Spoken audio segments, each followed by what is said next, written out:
St John of God Murdoch is leading world-first study into the falls outcomes after patients undergo total hip and total knee replacement.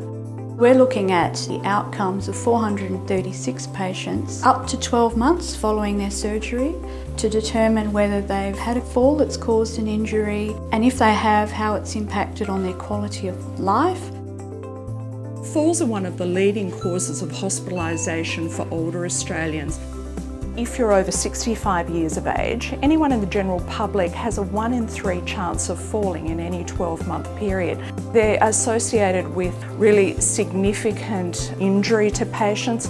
They cause death, but also once a patient starts to fall, they lose their confidence and their ability to go out and engage in the things that, that are important to them. Researchers need information about the impact of falls and the resulting use of Medicare and medications.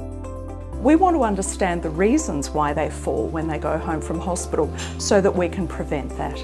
We've recruited 436 patients and we have followed those patients up by phone monthly for 12 months.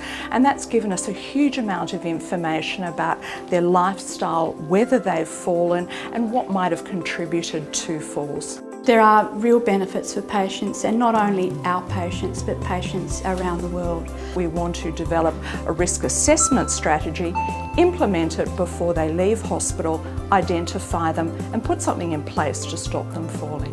We will know from using the checklist, right, this patient is particularly at risk, therefore we need to provide education to this patient and their family to help them understand the risk and try and prevent falls in the future when they go home.